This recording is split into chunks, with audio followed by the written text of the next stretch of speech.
Bonjour à tous, l'invité de la rédaction de Lyon Mag aujourd'hui c'est Gaëtan Muller qui est président délégué de LDLC Asvel. Gaëtan Muller, bonjour. Bonjour. Alors la saison se termine, il reste plus qu'une poignée de rencontres en championnat avant les playoffs. Ça devrait le faire pour l'Asvel à condition bien sûr de rester concentré jusqu'au bout. Il y a déjà la Leaders Cup qui est à la maison, vous l'avez remportée en février. Alors d'un point de vue franco-français, quel bilan vous tirez, quel bilan sportif vous tirez de cette saison et du travail effectué par l'équipe de TJ Parker?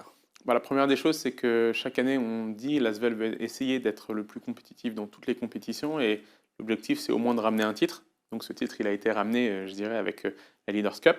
C'est sans doute pas le plus prestigieux, puisqu'on sait que le championnat de France ou la Coupe de France serait encore meilleur, mais en tout cas, c'est un titre que nous n'avions pas. Donc c'est un titre précieux pour nous. Et voilà, un titre gagné dans la tourmente, parce que c'était un moment donné où l'équipe était quand même pas au meilleur de son niveau, et elle a su se transcender pour aller chercher cette Leaders Cup, en plus à Saint-Chamond. Donc on était un peu les locaux de l'étape, Mhm. et ça a été pratiquement devant notre public, donc c'était une très bonne chose. Par ailleurs, dans le championnat, on a eu un début assez difficile, avec notamment la blessure de Geoffrey Lauvergne, qui nous a fortement handicapés. Et puis là, il y a eu un regain quand même d'énergie sur la deuxième partie de championnat. Il reste là quelques matchs. On sort d'une défaite contre Pau qui nous a fait mal, juste après la finale de la Coupe de France. Mm. Donc bien sûr, tout est encore possible, mais il va plus falloir en laisser beaucoup sur le chemin. Ça, c'est le point sur le championnat. Et puis la Coupe de France, je dirais forcément content et déçu. Content parce qu'on a encore une fois été à Bercy. On avait 2000 spectateurs lyonnais, villeurbanais, qui sont venus et qui sont montés pour nous supporter. Une finale historique avec les deux clubs masculins et féminins. Malheureusement, Monaco nous a dominés Mm. de la tête et des épaules, on peut le dire, et nous avons été battus. Donc, très fier d'avoir réussi à atteindre cette finale, forcément déçu de l'avoir perdue. Ça, c'était pour le côté français. Parlons de l'Euroleague. Et là, difficile de se cacher. L'Asvel qui a terminé dernière hein, avec Oui. 8 victoires, 26 défaites. Et pourtant, vous n'étiez pas venu pour faire de la figuration cette saison. Non, non, non, et il faut, comme vous le dites, il ne faut pas se cacher. C'est une saison décevante en Euroleague, une saison qui n'est pas celle que l'on espérait faire. Après, on peut toujours trouver beaucoup de raisons, mais ce qui va être important de faire, c'est surtout de se remettre en question et puis de trouver les solutions, parce que c'est une compétition extrêmement relevée. Je note qu'on n'a pas été défaillant de A à Z et sur des écarts très importants. À chaque fois, ça s'est joué à des détails sur, je crois, 6 ou 7 matchs. Mm. Et 6 ou 7 matchs, ça nous mettait pratiquement pas très loin des playoffs. Donc, et je crois que ça s'est joué à 2 ou 3 points à chaque fois d'écart. Donc, c'est les détails, c'est le très haut niveau, et à nous d'emmagasiner de l'expérience, de se servir des erreurs que nous avons commises cette année pour mieux rebondir l'année prochaine. En tout cas, il est évident que l'an prochain, il faudra faire mieux. Restons un peu sur l'Euroleague parce que ça fait 2 3 ans qu'on entend beaucoup de rumeurs Mhm. sur une Euroleague qui serait fermée, sur l'arrivée d'une équipe de Dubaï. Vous qui êtes aujourd'hui dans les négociations, où est-ce qu'on en est clairement sur tous ces... C'est dur à dire. Il y a beaucoup d'échanges, effectivement. Il y a beaucoup de clubs qui souhaitent rejoindre l'Euroleague. Mhm. Et ces clubs, on les connaît, que ce soit Paris, Londres, Monaco, Berlin, Valence, Bologne, et Dubaï donc en fait partie. Sans oublier que CSKA Moscou était partie prenante avant la Ouais. guerre, que Saint-Pétersbourg aussi souhaitait pouvoir rentrer. Bref, beaucoup d'équipes pour peu d'élus finalement. Je note la deuxième compétition au monde aujourd'hui en termes de qualité de basket après la NBA. Et c'est vrai qu'il y a beaucoup de demandes, toujours des discussions. Il va y en avoir encore. Je pense que j'ai le sentiment qu'il y a des clubs qui peuvent encore venir renforcer. Les deux derniers entrants étant l'Asvel et puis le Bayern de Munich. Donc on était très fiers de pouvoir faire partie prenante et d'être parmi les clubs franchisés. Mhm. Maintenant, que ce soit Dubaï, que ce soit Paris, que ce soit Monaco, que ce soit Londres, que ce soit Berlin, c'est que des villes ou des pays intéressants et en fort développement. Après, il faut voir, là, ce qui est important, c'est d'avoir la cohérence sportive et d'être en mesure d'avoir une équipe qui soit compétitive et qui vienne relever encore plus le niveau. Donc là est tout l'enjeu. Après, l'attractivité et l'expansion, si on prend la NBA, alors vous allez me dire c'est juste à côté, mais la NBA porte le nom et est censé être sur son territoire, et puis ça va jouer jusqu'au Canada. Donc demain, si les frontières s'agrandissent, quelque part, si ça ne va pas à l'encontre et du spectacle et de la qualité du jeu, pourquoi pas. Avant d'aller à Dubaï, revenons à Villeurbanne, parce que malgré ces montagnes russes qu'il y a pu avoir un peu sur le parquet cette saison, le public n'a jamais été aussi fidèle. C'est une saison record, hein. L'Astrobal a été à guichet fermé à 18 reprises, C'est si je cela. ne dis pas de bêtises.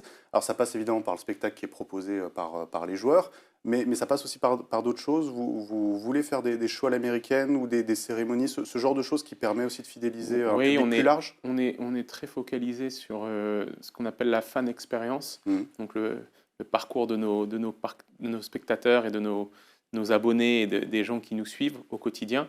La volonté évidemment de pouvoir avoir un spectacle de qualité dans le jeu que l'on va proposer, mais aussi, puisque le basket est un sport qui s'y prête bien, d'avoir tout un tas d'animations, de divertissements tout au long du jeu et à travers les temps morts, les mi-temps, la convivialité d'être dans une salle fermée et qu'en hiver il fait plutôt chaud et on est bien et on y vient en famille.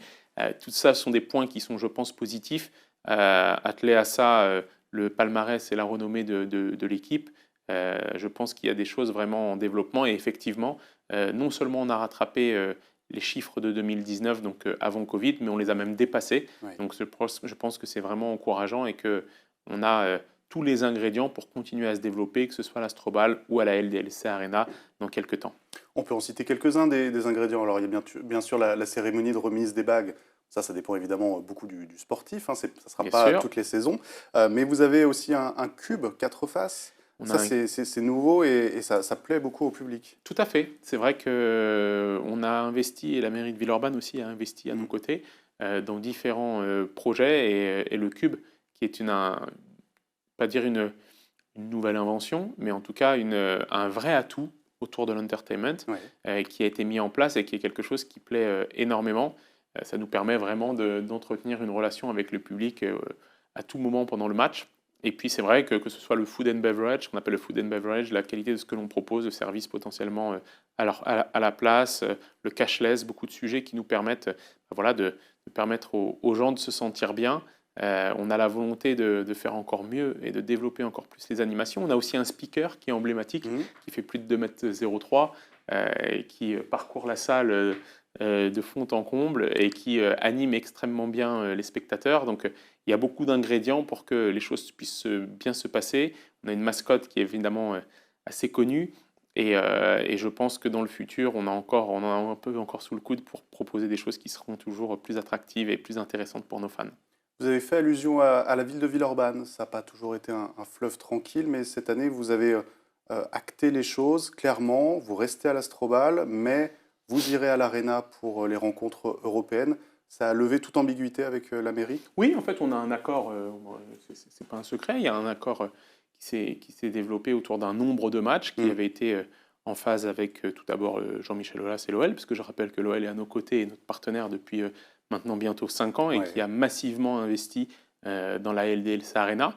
Donc cet accord, il a été quelque part trouvé à la fois avec l'OL et évidemment avec la ville de Villeurbanne, qui elle aussi a envie et avait vraiment à cœur de nous voir rester pour la majeure partie de nos matchs, puisque je rappelle qu'on joue pratiquement 40 matchs à l'année, donc Mm. on est sur un ratio à peu près à 2 tiers, 1 tiers au total sur l'ensemble des matchs championnat de France et championnat européen.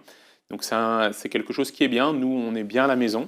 On est fiers de pouvoir porter les couleurs villeurbanaises et de dire que c'est notre bastion. Bien sûr, on représente une métropole, la métropole de Lyon, et puis on est évidemment extrêmement excités de pouvoir aller dans cette LDLC Arena et de pouvoir plus que doubler la capacité que nous avons aujourd'hui pour aller affronter les grands d'Europe que sont le Real de Madrid et autres Barcelone. Donc bien évidemment, c'est très bien. Et puis je suis très ravi vraiment de cette collaboration avec la ville de Villeurbanne parce que je pense que on est sur des bases d'un nouveau modèle.